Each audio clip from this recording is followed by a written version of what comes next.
نحمده ونصلي ونسلم على رسوله الكريم اما بعد فاعوذ بالله من الشيطان الرجيم بسم الله الرحمن الرحيم ولو ترى اذ المجرمون ناكسوا رؤوسهم عند ربهم ربنا ابصرنا وسمعنا فارجعنا نعمل صالحا انا موقنون۔ اور کسی طرح تم دیکھتے کہ جب مجرم اپنے رب کے پاس اپنے سروں کو نیچے جھکائے ہوں گے اور کہتے ہوں گے اے ہمارے رب، ہم نے دیکھا اور سنا، تو ہمیں واپس بھیج دے تاکہ نیک کام کریں، بے شک ہم یقین کرنے والے ہیں۔ اس آیت کریمہ میں اللہ رب العالمین نے فرمایا، اے حبیب صلی اللہ علیہ وسلم، اگر آپ قیامت کے دن کافروں کی حالت دیکھ لیں تو بہت خوفناک یہ لوگ منظر دیکھیں گے۔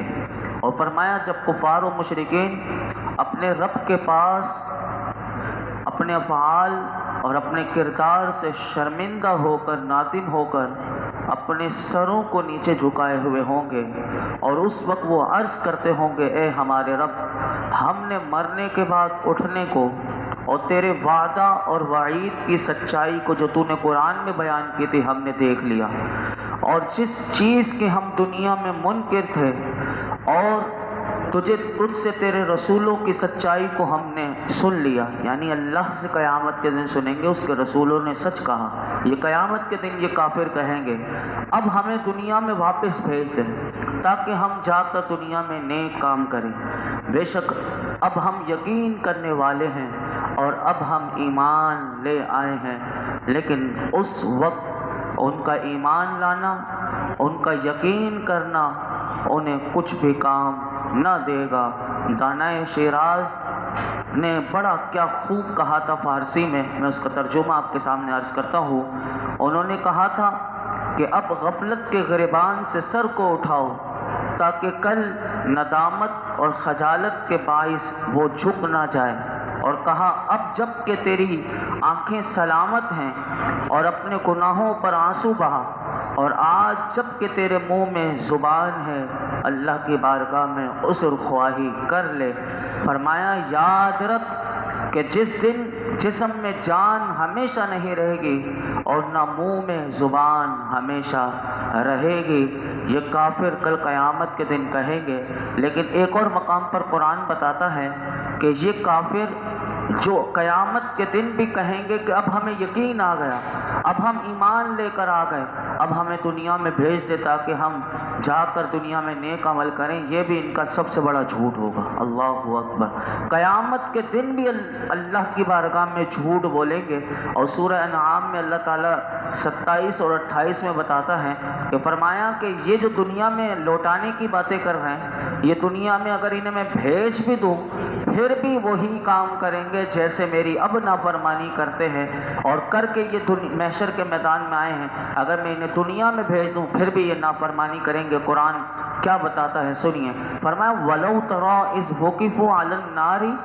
فَقَالُوا يَا لَيْتَنَا نُرَدُّ وَلَا نُكَذِّبَ بِآيَاتِ رَبِّنَا وَنَكُونَ مِنَ الْمُؤْمِنِينَ۔ اور اگر آپ دیکھیں جب انہیں آگ پر کھڑا کیا جائے گا پھر یہ کہیں گے کاش کہ ہمیں واپس بھیج دیا جائے اور ہم اپنے رب کی آیتیں نہ جھٹلائیں اور مسلمان ہو جائیں۔ بل بدا لهم ما كانوا يخفون من قبل ولو ردوا لعادوا لما نهوا عنه وانهم لكاذبون۔ بلکہ پہلے جو یہ چھپا رہے تھے وہ ان پر کھل گیا، اور اگر انہیں لوٹا دیا جائے، اللہ نے فرمایا ولو ردوا، انہیں لوٹا دیا جائے، لعادوا لما نهوا عنه وانهم لكاذبون، پھر وہی کریں گے جس سے انہیں منع کیا گیا تھا، اور بے شک یہ ضرور جھوٹے ہیں، یعنی یہ قیامت کے دن بھی جھوٹ بولیں گے۔ اللہ ہمیں اپنے ایمانوں کی قدر کرنے کی توفیق عطا فرمائے۔ ایمان کتنی بڑی دولت ہے کہ یہ بندے کو یہ اگر سلامت لے کر چلا جائے تو وہی کامیاب ہوگا۔ یہاں پر کافروں کا انجام اللہ تعالیٰ نے اس آیت میں بتایا۔ آگے سنیے، فرمایا وَلَوْ شِئْنَا لَآتَيْنَا كُلَّ نَفْسٍ هُدَاهَا وَلَكِنْ حَقَّ الْقَوْلُ مِنِّي لَأَمْلَأَنَّ جَهَنَّمَ مِنَ الْجِنَّةِ وَالنَّاسِ أَجْمَعِينَ۔ اور اگر ہم چاہتے ہیں تو ہر جان کو اس کی ہدایت دے دیتے، مگر میری یہ بات طے ہو چکی ہے کہ میں ضرور جہنم کو جنوں اور انسانوں سب سے بھر دوں گا۔ اس آیت کریمہ میں اللہ رب العالمین نے پہلے یہ بات بتائی کہ اگر ہم چاہتے تو دنیا میں جس کو بھی بھیجا کوئی شخص بھی گمراہ نہ ہوتا، ہر شخص کی جبلت اور فطرت میں ہدایت کا نور رکھ دیا جاتا، سرکشی اور گناہ کرنے کی کسی میں طاقت ہی نہ ہوتی، اور دنیا میں سب آنے کے بعد فرشتوں کی طرح سارے انسان متقی اور پرہیزگار ہوتے۔ لیکن اللہ تعالیٰ فرماتا ہے لیکن ہماری حکمت کا یہ تقاضا نہیں کہ اگر ایسے ہی کرنا تھا اور سارے انسان فرشتوں کی طرح متقی اور پرہیزگار ہوتے، فرمایا یہ ہماری حکمت نہیں۔ فرمایا اسی طرح نوع انسانی کی پیدائش کا جو مقصد تھا وہ فوت ہو جاتا، اور انسان کو جس شرف اور کرامت سے ہم نے نوازنا تھا، اسے کامیاب کرنا تھا، اس کے لیے پھر کوئی وجہ جواز ہی نہ رہتی۔ انسان کی تخلیق سے فرمایا ہمارا مقصد یہ ہے کہ اے عقل و فہم، اسے عقل و فہم کا نور اسے دیا جائے اور حق اور باطل کی راہوں کو اس کے سامنے واضح کر دیا جائے، انبیاء کو بھیجا جائے، اور انبیاء علیہم السلام کو اللہ نے بھیجا جو آئے اور انہوں نے راہ حق پر چلنے کی دعوت دی اور غلط روی سے بچنے کی انہوں نے تلقین کی۔ فرمایا اس کے بعد انسان کو ایک آزادی ہم نے دی، اور وہ آزادی ہم نے یہ دی چاہے تو ایمان لائے اور چاہے تو کفر کرے، اگر چاہے تو حق کی راہ کو خوشی سے قبول کر لے اور چاہے تو لذت کشی میں غلط راستے پر چل پڑے، لیکن جب وہ اپنی مرضی سے، جو ہم نے اسے اختیار دیا، آزادی دی، تو وہ اپنی مرضی سے، اپنی آزادی سے جب وہ ہماری رضا کی خاطر وہ ساری رکاوٹوں کو رونتا ہوا، مشکلات کا مقابلہ کرتا ہوا آئے گا، تو اللہ تعالیٰ فرماتا ہے پھر ہم اپنے دست کرم سے اس کے سر پر اپنی رضا کا تاج رکھ دیں گے۔ اور اگر اس انسان نے، میرے بندے نے اگر عقل و فہم کے تقاضوں کو پس پش ڈال دیا اور انبیاء کی دعوت کو جان بوجھ کر ٹھکرا دیا، ہماری آیات کو سننے سمجھنے اور ان پر عمل کرنے سے انکار کر دیا، تو پھر سن لو کہ چاہے وہ جنات میں سے ہو یا انسانوں میں سے ہو، فرمایا ہم اسے واصل جہنم کر دیں گے اور اس کا ذمہ دار وہ خود ہوگا۔ یہاں پر اللہ رب العالمین نے یہ بات بھی بتائی اور یہ بھی بتایا کہ میری بارگاہ عالی سے یہ فیصلہ ہو چکا ہے کہ زبردستی سے کسی سے کام نہیں لیا جائے گا، نہ کسی کو زبردستی سے راہ حق پر چلنے کے لیے مجبور کیا جائے گا، اور نہ کسی کو جبراً فسق و فجور میں مبتلا کیا جائے گا۔ ہمارا قانون یہ ہے کہ من شاء فلیؤمن ومن شاء فلیکفر، جو چاہے وہ ایمان لے کر آ جائے، جو چاہے وہ کفر کرے۔ ہم نے اسے دونوں راستے بتا دیے، دعوت حق دے دی گئی اور حق اور باطل کا فرق بھی اسے بتا دیا گیا۔ اگر وہ عقل و فہم اس کے پاس سلامت ہے تو اس سے وہ فیصلہ کر لے اور صحیح راستے پر چل پڑے، تو پھر قیامت کے دن ہم اسے بھی نواز دیں گے۔ لیکن یہاں پر علماء نے ایک اور بات بھی دیکھی کہ یہ جو اللہ نے فرمایا نا کہ میں ضرور بھر دوں گا جہنم کو تمام سرکش جنوں اور نافرمان انسانوں سے، اس کا یہ مطلب نہیں کہ تمام جنوں انسانوں سے دوزخ کو بھر دیا جائے گا، بلکہ جو بھی نافرمان اور سرکش ہوگا